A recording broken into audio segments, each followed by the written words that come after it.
Piazza Pantaleo non era asfaltato, ma era tutto dai vino, cosiddetto, che quando pioveva si scivolava parecchio, eppure giocavamo lì. E non potevamo perché alle volte si disturbava la quiete della gente che stava in chiesa a pregare. Mi ricordo di una volta che la buonanima di Andreucci Bonfigli, noto ex sindaco, aveva acchiappato un topo. Il padre di Andreucci, San Pantaleo, aveva un negozio di falegnameria.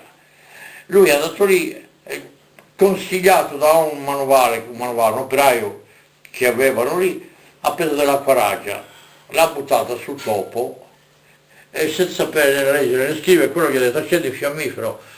Ha acceso il fiammifero, il topo è scappato, è entrato in chiesa. Lo scompiglio, il parapiglio delle donne con le gonne lunghe che si nascondeva dietro le gonne, ma diamoni, diavoli, ho scritto il parroco sacerdote Don Gavino Pazzola, delinquenti ci ha chiamato di tutto, però noi non potevamo prevedere che il topo si andava a filare in chiesa.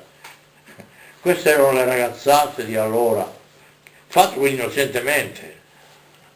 Quindi ai confini dell'abitato di Sorso? Allora, Sorso partiva dal giardinato pubblico, che era quello che c'è adesso, e arrivava a Corso Vittorio Emanuele fino a Fontara, il palazzo della dottoressa De Sole, della nonna, che esiste ancora quello a destra, c'era sempre, ma di fronte avevano costruito un orinatoio di fronte alla cabina elettrica, quindi tutti i giovani che passeggiavano in piazza con le scarpe chiodate, perché il selciato era fatto di pietra, sentivo arrivavano lì e facevano la pipì. Lo scandalo delle ragazze quando vedevano queste diventavano delle pipì.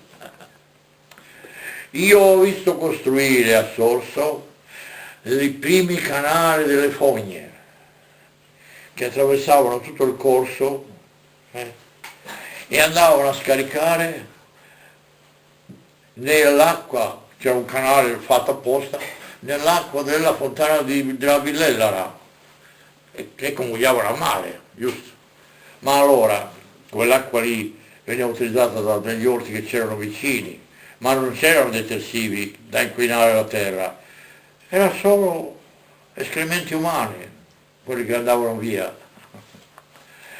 Oggi non è possibile utilizzarlo per quell'acqua lì, perché è inquinato dai veleni della nuova chimica, purtroppo. A proposito dei confini, diceva la stazione c'era già. Sì, Tutte le costruzioni si andava a Sassari col treno, gli studenti era quello, si pagava, non mi ricordo se era una lira e mezzo. C'era prima classe e terza classe, la seconda non esisteva, ma la prima classe non ci andavamo noi. Quindi le costruzioni adesso ci sono oltre la stazione, neanche a parlarne. Adesso dove c'è quel viale alla stazione lì, che dopo le poste c'è uno spazio, c'è una casa lì, lì c'era la manovra della macchina per tornare indietro, c'era come un disco enorme grande con le rotaie, allora la macchina che veniva da Sassari, perché andava a carbone, girava lì piano piano, la metteva in direzione di Sassari per farla ripartire. Ah, ho capito. Capito? Sì. Sì. E allora quello era interessante vedere, e il capo operaio si chiamava Falchi allora. E lì vicino alla stazione c'era un caseificio che ora è stato demolito, che ora è tutto villette che sono anche un po' abbandonate. L'ufficio postale ai miei tempi era in via del cimitero, o attuale via Marconi. Che all'altezza di? Dov'era? Sopra dove c'era il negozio di Giovanna Aragona, sì, sopra, era lì sopra. Sotto questo grande magazzino era il deposito del grano del consorzio agrario cosiddetto, perché durante il fascismo il grano era requisito. ne lasciavano una quota a quelli che lo producevano e basta, l'altro era requisito. E lì c'era, è sopra l'ufficio postale. La corriera postale veniva dai paesi dell'interno, da Bulzi mi pare, passava per Sorso, i pacchi della posta e i pacchi, non solo i sacchi della posta, venivano scaricati dalla finestra. La corriera passava lì sotto, e li prelevavano. ma antecedente a questo, la posta prima era lì all'entrata di Sorso sulla destra per andare in chiesa, dove attualmente c'è una boutique, Sì, quel primo sì, angolo, sì, proprio là. Sì, lì era la posta. Poi di lì era piccola, il paese stava crescendo demograficamente, l'hanno messo là, in via Marconi. E io lavoravo lì, ricevevo i telegrammi e li portavo in giro, ai vari, di Natale, di Pasqua, di Capodanno, a quelli che mandavano i carciofi, spedivano i carciofi con le barche da protettore al continente, diversi. Quindi conoscevo un po' tutte le strade di Sorso e anche la gente di Sorso. Fino a che età ha fatto questo lavoro? Fino a 17 anni, ho fatto 4 anni il fattorino postale. La scuola prima elementare a Sorso.